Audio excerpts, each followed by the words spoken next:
Hi everyone, this is Palik Shah. And today we are going to start chapter number 12 of macroeconomics class 12th, balance of payment.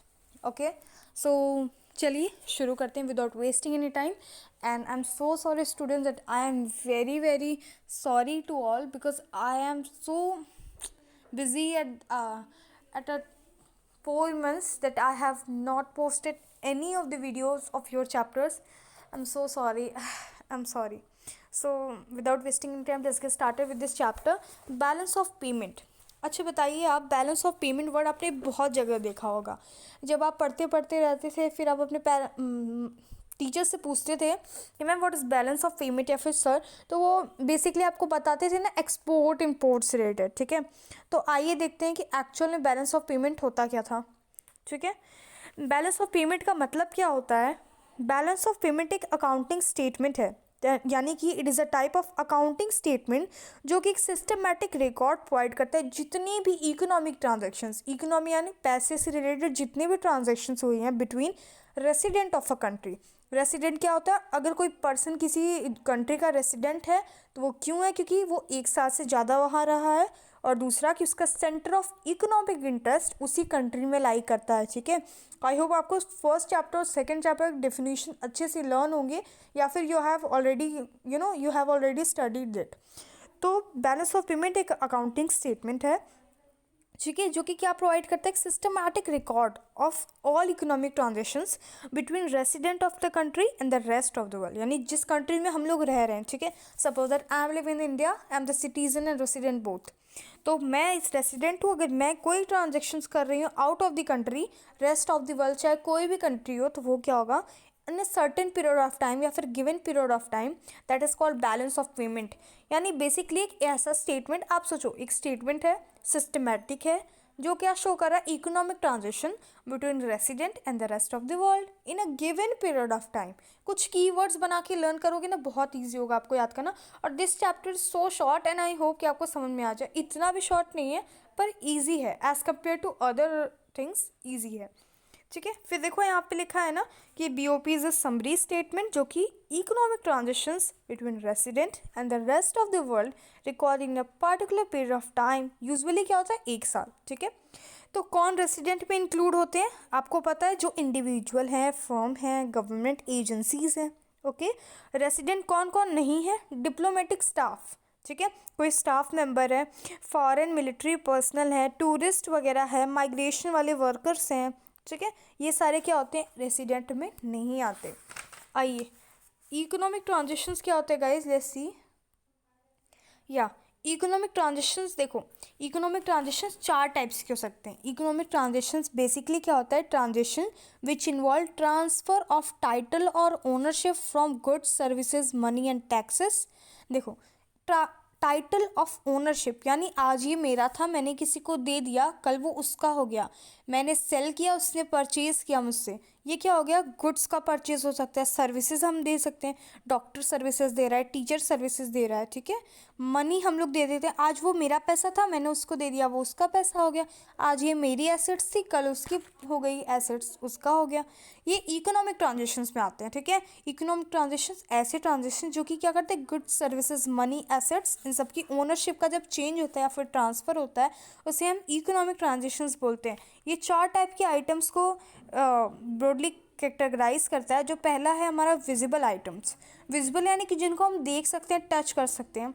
ये physically goods होते हैं जो कि export किया जाता है या इंपोर्ट किया जाता है. ठीक है, they are called visible items and they are made up of some matter और material that can be seen touch measured.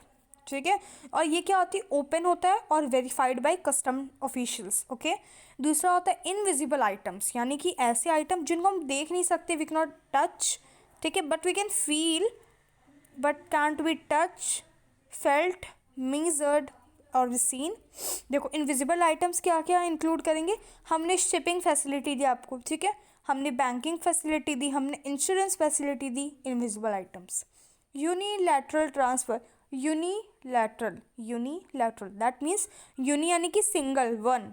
तो यूनिलैटरल ट्रांसफ़र ऐसे ट्रांसफ़र होते हैं जो वन वे ट्रांसफ़र होते हैं. जैसे सपोज दैट मैंने कहा ट्रांसफ़र ऑफ ओनरशिप, तो ये 2 तरीके से हुआ ना, मेरा था उसका हो गया, मेरा एसेट्स उसका हो गया, मेरी लायबिलिटी उसकी हो गई।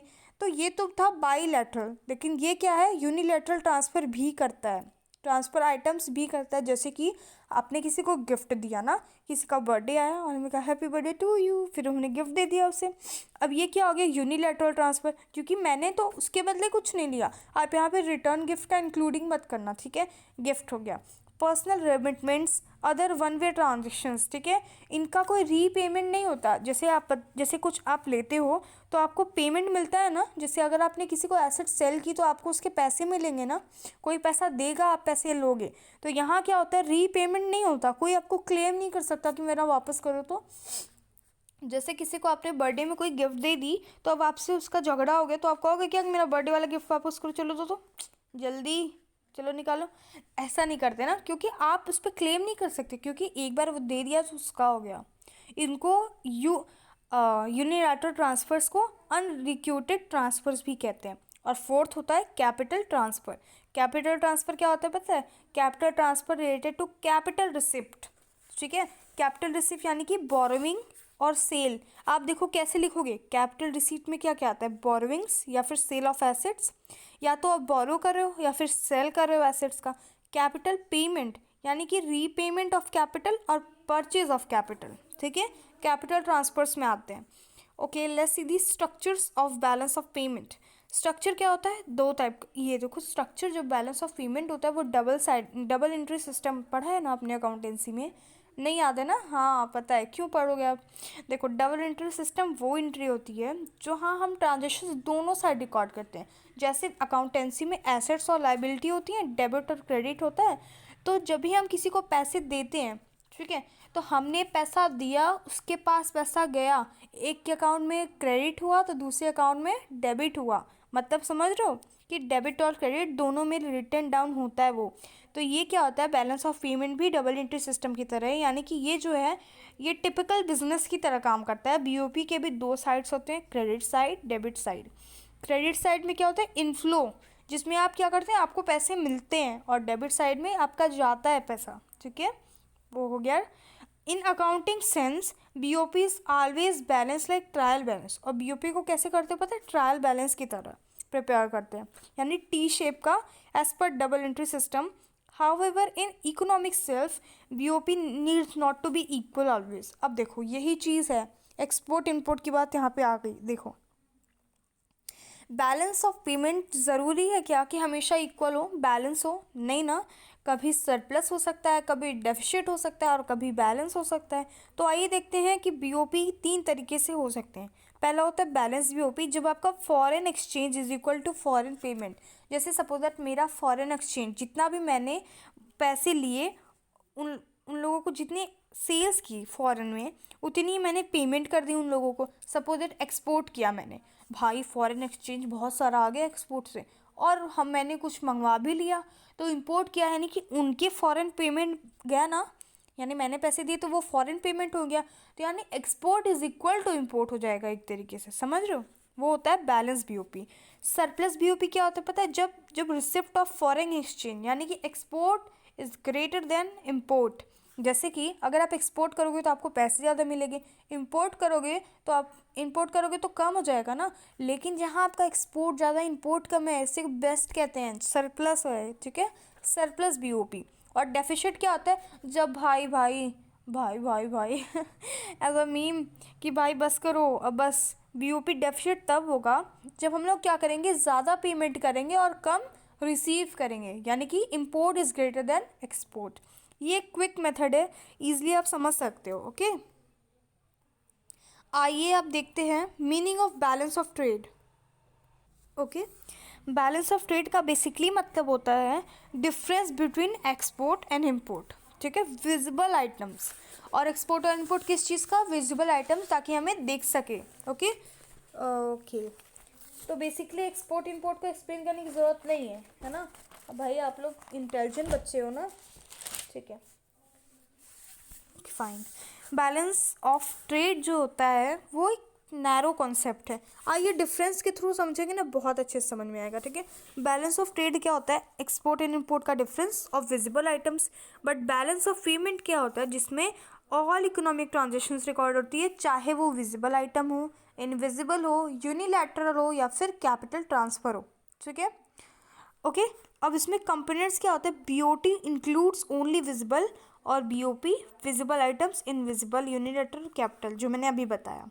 फिर कैपिटल ट्रांजेक्शन्स क्या होते हैं, ये जो बैलेंस ऑफ ट्रेड होता है वो कोई ऐसा ट्रांजेक्शन नहीं रिकॉर्ड करता है जो कि कैपिटल नेचर का होता है, ठीक है। बट बैलेंस ऑफ पेमेंट पूरी के पूरी ट्रांजेक्शन्स कैपिटल की ही रिकॉर्ड करेगा। स्कोप क्या होता है, बीओटी नैरो है, छोटा है एज कम्पेयर टू बीओपी, क्योंकि बीओपी वाइडर कंसेप्ट है। सपोज दैट आपका बीओटी जो है अनफेवरेबल है, तो आप उसको बीओपी में से लेके कर सकते हैं यूज़, ठीक है। पर अगर बीओपी अनफेवरेबल है तो बीओटी से काम नहीं चलेगा। सपोज दैट एक बात बताओ, आपके पास दो गुल्लक हैं, एक छोटू सा गुल्लक है और एक बड़ा सा गुल्लक है। वो जो बड़ा वाला गुल्लक है उसके पास 1000 रुपीज़ है ना, और आपके पास सिर्फ छोटे वाले गुल्लक में से 50 रुपीज़ है। अब आपको क्या चाहिए कि आपको 100 चाहिए, तो 50 आप उससे मांग लोगे ना बड़े वाले गुल्लक से कि भाई इसमें से निकाल देते हैं, 100 हो जाएगा। तो ये हमारा क्या हो गया, बैलेंस ऑफ ट्रेड। छोटा वाला गुल्लक बैलेंस ऑफ ट्रेड है और बड़ा वाला बैलेंस ऑफ पेमेंट है। लेकिन अगर यही करें सेम चीज़, बट यहाँ पे अगर बीओटी जो है उसको उसको ज़रूरत पड़ी तो हम दे सकते हैं, लेकिन अगर बीओपी को ज़रूरत पड़ गई, सपोज दैट उसके पास बड़े वाले गुल्लक में 1000 है और उसको 1000 रुपीज़ और चाहिए, और छोटू वाले गुल्लक के पास तो सिर्फ 100 रुपये है, यानी बीओपी को नहीं फिलअप कर सकता, उसकी रिक्वायरमेंट नहीं पूरी कर सकता, क्योंकि क्या है वो बीओपी एक अनफेवरेबल है, ठीक है। क्योंकि बीओटी स्मॉल चीज़ है, वो उसको कभी भी उसके अंदर से अपने अनफेवरेबल चीज़ें को मेट आउट नहीं कर सकती, ठीक है। अब main and important topic which is called the components of balance of payment, you have to write in your copy. आप लिख लेंगे तो आपका बहुत अच्छा होगा गाइस, ठीक है। देखिए कंपोनेंट्स, दो कंपोनेंट्स होते हैं बैलेंस ऑफ पेमेंट के। पहला होता है करेंट अकाउंट, दूसरा होता है कैपिटल अकाउंट। आइए इसे देखते हैं। चलिए, करेंट अकाउंट क्या होता है, देखो current account refers to an account जो कि रिकॉर्ड करता है all transactions relating to export and import of goods and services and unilateral transfer. तो अपने कॉपी को उठाइए और अभी वहाँ पे एक हेडिंग डालिए जिसमें आप लिखेंगे components of BOP and then आपको लिखना है करेंट अकाउंट, और सीधे सीधे आप वन लाइन छोड़ के लिखिए गुड्स सर्विसेज यूनिलैटरल ट्रांसफ़र, ख़त्म। आपको लर्न करने का तरीका बताऊं मैं, तो जब करंट अकाउंट में क्या क्या चीज़ें इंक्लूड होती हैं, current account is those type of account which include the goods and services, ठीक है, which record all the transactions of goods and services and unilateral transfer which has no repayment और claim, ठीक है।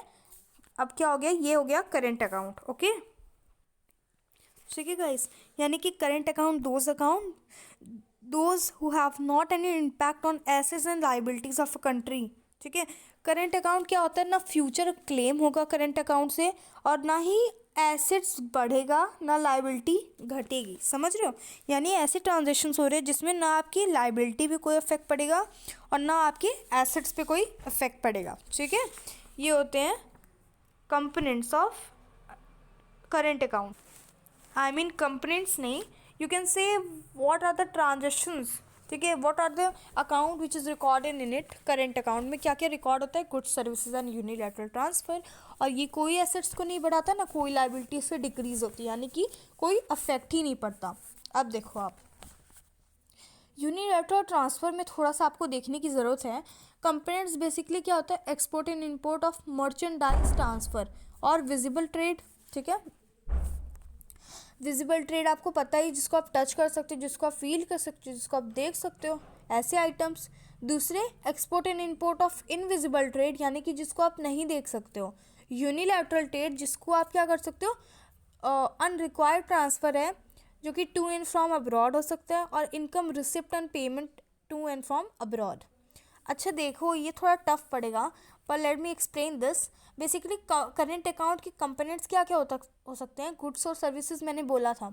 Import and export of goods which is called visible, export and import of services which is invisible. Services की भी बात आ रही है ना, goods services और यूनिलैटरल जब बोला तो वो भी आ जाएगा, जिसमें आप मेंशन करोगे कि शिपिंग, इंश्योरेंस, बैंकिंग फैसिलिटी, ठीक है, टीचिंग, ओके। अब देखो यूनिलैटरल यानी कि payments, donations, gifts, personal remittances, okay, ये सब आ जाएगा। और income receive from the payment to and from abroad, यानी कि फॉर्म ऑफ इंटरेस्ट, यानी किसके फॉर्म में होगा भाई, इनकम रिसिप्ट इंटरेस्ट के फॉर्म में होगा, रेंट के फॉर्म में होगा, प्रॉफिट के फॉर्म में होगा। ओके, अब आप देखो ये जो अब आप सिंपली देखो गुड्स क्या होता है, अगर एक्सपोर्ट होगा तो plus item, plus item minus item से यानी क्रेडिट होगा। अगर गुड्स एक्सपोर्ट हो रहा है तो क्रेडिट साइड, इंपोर्ट हो रहा है तो क्या होगा, डेबिट साइड माइनस, ठीक है। फिर सर्विसेज अगर कर हायर किए जा रहे हैं, ठीक है, हम लोग हायर कर रहे हैं अगर सर्विसेज, तो माइनस आइटम होगा, क्योंकि भाई हम अगर हायर करेंगे तो हम उसको पैसे देंगे ना, कि फ्री में जैसे आपने किसी टीचर को, ट्यूटर को हायर किया है, तो भाई हर जगह उस टाइप की कोचिंग नहीं चलती जहाँ पे आप नॉर्मली जाके पढ़ सकते हो। वो ड्रीम के लिए नहीं, as a coaching, as a fees लेके पढ़ाते हैं। तो आप अगर सर्विसेज को हायर कर रहे हो तो आपको देना पड़ेगा पैसा, that means it is a minus, यानी डेबिट है। और अगर आप सर्विसेज दे रहे हो किसी को तो वो प्लस आइटम है, क्योंकि अगर आप सर्विसेज दोगे तो आपको पैसे मिलेंगे, ठीक है। यूनिलैटरल ट्रांसफ़र में भी, अगर यूनिलैटरल ट्रांसफ़र टू अब्रॉड, हम भाई ट्रांसफ़र दे रहे हैं, किसी को गिफ्ट दे रहे हैं, मेरा डेबिट हो जाएगा। और अगर रिसीव हो रहा है, रिसीव हो गया गिफ्ट, मज़ा आ गया है ना, उसे प्लस करेंगे, ठीक है। ओके गाइस, अब आपको देखो बेसिकली क्या है, बैलेंस ऑफ ट्रेड और करंट अकाउंट में एक डिफरेंस दिया हुआ है, आप उसको पढ़ लीजिए, तब हम करंट अकाउंट स्टार्ट करेंगे, ठीक है। I mean capital account start करेंगे, बिकॉज करंट अकाउंट तो is going to be finish. Balance of trade include visible item, but current account record both visible and invisible item, ठीक है। BOT narrow concept है, but current account wider concept है, और ये BOT को include करता है ना, ठीक है ना। ओके, क्योंकि ये सब कंपोनेंट्स है ना बीओपी के, तो बीओटी को करेगा ही ना, अंदर इंक्लूड तो करेगा ही ना, ठीक है। Balance on current account, okay, let move to the next page. हाँ जी, आप ये देखिए, current account surplus, current account surplus यानी credit items are more than debit items. Current account deficit यानी कि debit items are more than credit items. I think ये बच्चों वाला खेल है, मुझे बताने की ज़रूरत नहीं है, लेकिन फिर भी मैं बताऊँ तो CAS का मतलब होता है डेबिट आइटम, यानी आपने जितने दिए हैं वो कम है और जितने आपने लिए हैं वो ज़्यादा हैं।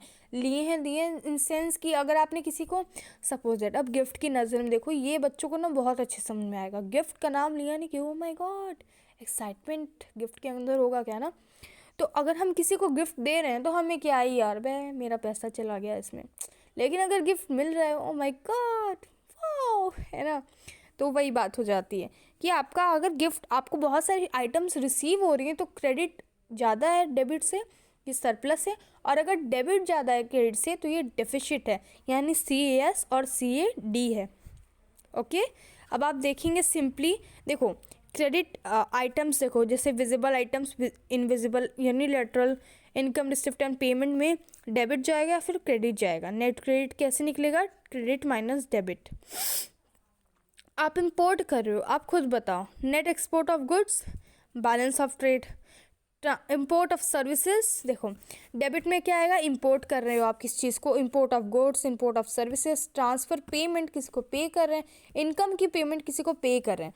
पर आप क्रेडिट आइटम क्या लिखोगे बताओ, नेट एक्सपोर्ट ऑफ गुड्स, है ना, यानी एक्सपोर्ट माइनस इंपोर्ट कर रखा है आपने। Balance of trade, net export of services, ये भी बात। नेट ट्रांसफ़र रिसिप्ट, रिसीव कर रहे हैं ना, और नेट इनकम रिसिप्ट यानी ये भी रिसीव कर रहे हैं, तो ये क्रेडिट आइटम्स हैं, ये डेबिट आइटम्स है, ये कंपोनेंट्स एक तरीके से आपको बता रहा है, ठीक है। So I think video is enough lengthy for today. So in the next video, which is called part 2, we'll be going to cover capital account. So stay tuned, stay connected, and goodbye.